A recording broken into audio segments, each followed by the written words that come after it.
Well, hello, everybody. My name is Todd, and I am a librarian here at the Tehama County Library. And if you're watching this and seeing my hat, you might be wondering why. And that is because it is time for Choose Your Own Adventure, the magic of the unicorn, and the hat reflects the magic of the unicorn. I'm going to take it off for a little bit, but a friend of mine here at the library made this awesome hat. So, very cool. Okay, so The Magic of the Unicorn, Choose Your Own Adventure by Deborah Lerm Goodman, illustrated by Suzanne Nugent. So before we get started, I think we should just keep the tradition going of reciting the sorceress's riddle, which will help lead you to the unicorn. Near a land reserved for woe, in a place that's high but low, watch which way the bat doth go.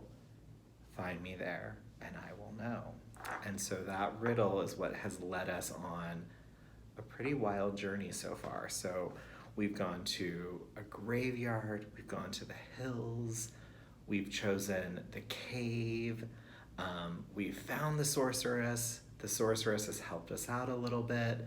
We now have an owl talking to us that's helping us because we voted on talking to animals. And so now we left off the story where there were two options in Choose Your Own Adventure. The first option was to go directly to the unicorn horn, just find the unicorn horn.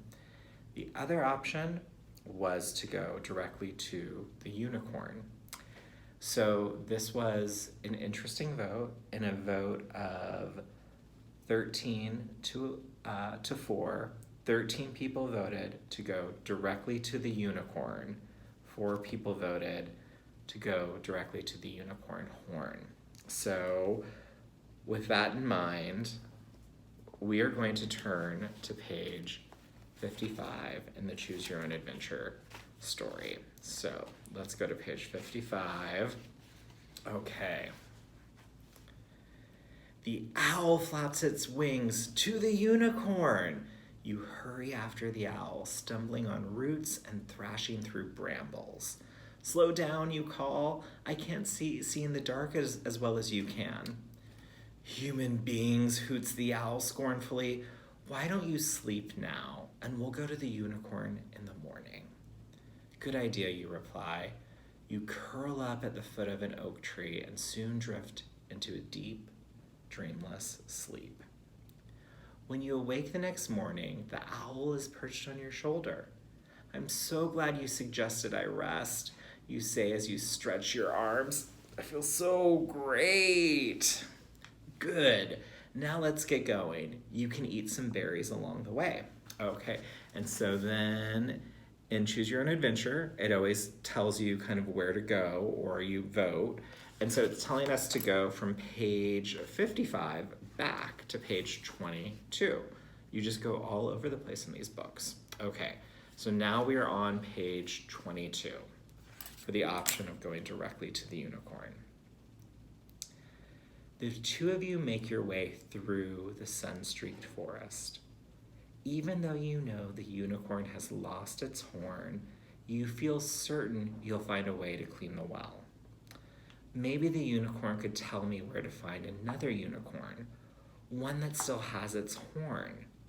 You chatter happily. I bet the unicorn must know all kinds of ways to clean water. You soon reach a small clearing.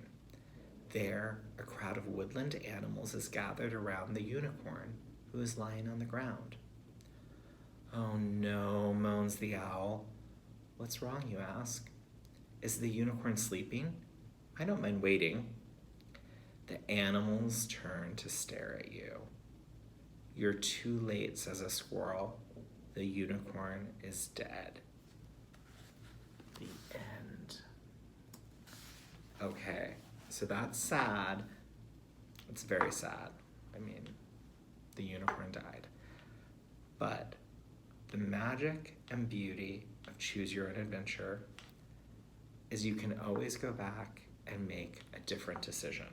So I'm gonna go back And I did vote to go directly to the horn, just for the record. So I'm gonna go back and we're gonna do the alternate route, which is going to the horn. So let's see here. Okay, so I believe the horn was on page 55. Let's see here. No, wait. Okay, so if you go to the magic horn from the warlock, you turn to page 56. So we're gonna go to page 56. Already it seems like a better option. Look at this cool image in there. Okay. It's the magic horn I need, not the rest of the unicorn, you tell the owl. I want to meet the warlock. Follow me, the owl leads you along a dry steam bed where water flowed before the drought. After walking a few miles, you spot the flickering of a campfire. Squinting your eyes, you can just make out a small figure dancing around the flames. Is that the warlock? Lower your voice, scolds the owl. He has extraordinary hearing and the sharpest of eyes. When you are finally close enough to get a good look, a tight knot of panic forms in your stomach. The warlock's eyes glow red in the darkness, and his gleeful howls strikes terror in your heart. Well, I guess I'll just have to ask if he'll lend me the unicorn horn, you whisper to the owl. How many times do I have to tell you he isn't a kind-hearted soul? He has no heart at all. He's not much taller than me. Maybe I can sneak up on him and wrestle him to the ground, you suggest. Then I grab the horn and run away before he can stand up.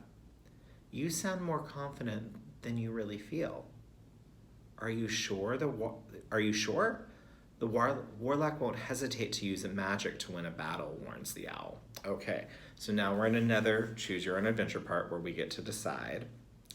If you decide to reason with the warlock, turn to page 72. If you think you are strong enough to overpower the warlock, turn to page 83. So 2 options: reason with the warlock, talk with him, turn to page 72. If you're strong enough to overpower him, you turn to page 83. And this is going to give you a little bit of a closer idea of what you're up against with the warlock. Okay, so you vote in the comments section either below on the YouTube page or the Facebook channel, and then we'll do another Choose Your Own Adventure, I think, next week. We're getting pretty far into the story, so it's getting pretty good. I know we really want to save the village, so hopefully this next choice will help lead us to that. I hope you're all having a good day. We miss you here all at the library. Please know that you can do a curbside pickup where you simply call the library or go online and request your books, and we'll leave them on the hood of your car or outside for you to pick up. It's a great way to get some books to you. And hopefully we'll see you all very soon. Have a good